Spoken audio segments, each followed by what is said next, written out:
रामपुर नाम का एक बहुत सुंदर गांव था। उसी गांव में रमेश नाम का एक पकोड़े वाला रहता था। अरे भैया रमेश, जरा एक प्लेट पकौड़े तो पैक कर देना। ये लो काका, आपकी एक प्लेट पकौड़े।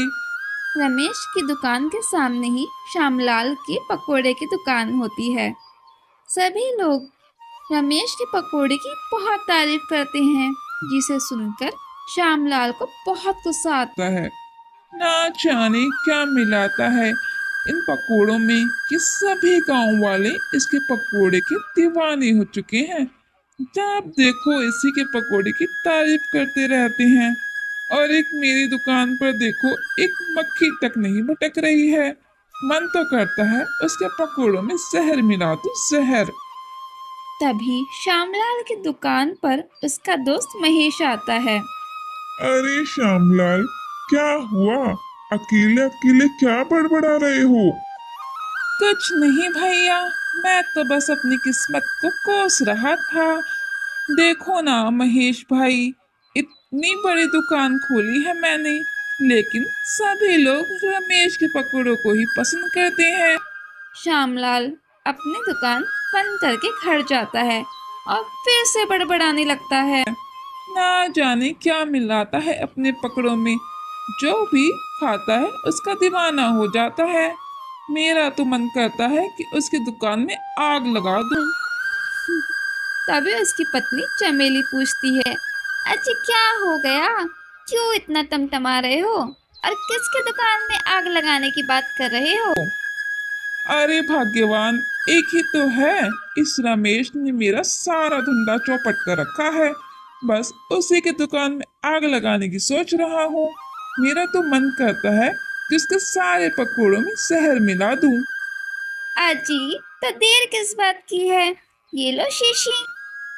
अरे भाग्यवान, ये जहर की शीशी तुम कहाँ से लाई? अरे पगली, तुम मुझे जेल भिजवाना चाहती है क्या? तभी चमेली हंसते हुए कहती है, अच्छी आप भी ना, ये कोई जहर नहीं है। इस शीशी में तो वो पानी है जो रमेश के पकोड़ों को बेस्वाद और बासी बना देगा। बस ये आपको पानी उसके पकोड़ों में छिड़कना है और फिर देखना कमाल। अरे मेरी चमेली, क्या दिमाग पाया है तूने? पर ये मैं करूँगा कैसे? अब सब मैं ही बता दूंगी, तो आप क्या करोगे? ये लो शीशी और खुद सोचो क्या और कैसे करना है। मैं तो चली खाना बनाने। अगले दिन श्यामलाल और रमेश अपनी अपनी दुकान खोलते हैं। श्यामलाल मौका देखकर रमेश की दुकान पर जाता है और रमेश से बोलता है, अरे रमेश भाई, एक तो बात है कि तुम्हारे पकोड़े बहुत स्वादिष्ट हैं। तभी हमारे गांव वाले ही नहीं, बल्कि पड़ोस के गांव वाले भी तुम्हारे पकोड़ों को खाना पसंद करते हैं। श्यामलाल जी, ये सब तो ऊपर वाले की मेहर है। श्यामलाल फिर से बोलता है, अरे भाई, ये दुकान के अंदर से कैसी आवाज आ रही है? आवाज? मुझे तो कोई आवाज नहीं आ रही। नहीं भाई, मुझे कुछ न कुछ तो आवाज आ रही है। शायद कोई चूहा तो नहीं घुस गया दुकान के अंदर। देखो जरा। श्यामलाल दुकान के अंदर जाकर देखता है, पर उसे कोई आवाज नहीं आई। जैसे ही रमेश दुकान से बाहर निकलता है, वो श्यामलाल को उसके पकोड़ों में शीशे में पानी डालते हुए पकड़ लेता है और गुस्से से पूछता है, अब समझ आया श्यामलाल, आज इतनी मीठी मीठी बातें कैसे कर रहा था? जरा बताओगे कि चुपके चुपके क्या डाल रहे हो मेरे पकोड़े पर? क्या हुआ? कुछ बोलते क्यों नहीं? लगता है तुम्हें सरपंच के पास ही लेके जाना पड़ेगा, तभी तुम अपना मुंह खोलोगे।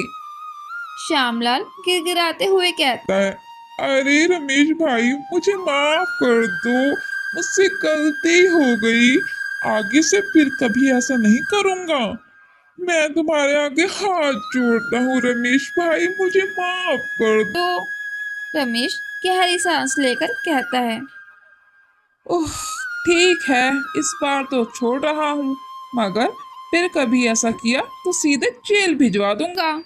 श्यामलाल वहां से चला जाता है और घर जाकर सारी बात अपनी पत्नी चमेली को बताता है। अरे ओ चमेली, तेरे चक्कर में तो आज मैं जेल पहुंच जाता। अजी, आपसे एक काम ठीक से नहीं होता तो मैं क्या करूं? उस रमेश के बच्चे को जान से मार डालूंगा मैं। हाँ तो मार दो। अरे भगवान, कैसी पत्नी दी है जो अपने ही पति को जेल भिजवाना चाहती है।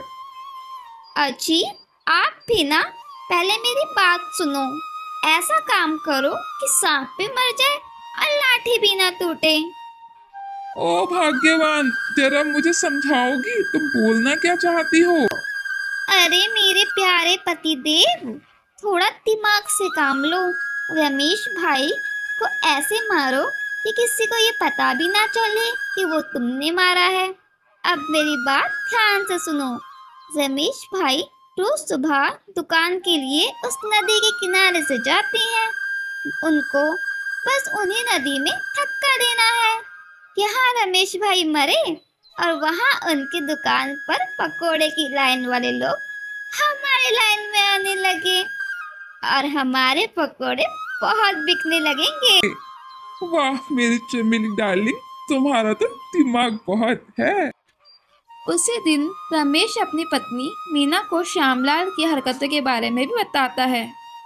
अजी, उस कमबख्त श्यामलाल से जरा होशियार रहना, कहीं फिर से कुछ गड़बड़ ना कर दे। अगले दिन रमेश खुशी खुशी अपने घर से दुकान की तरफ निकल जाता है।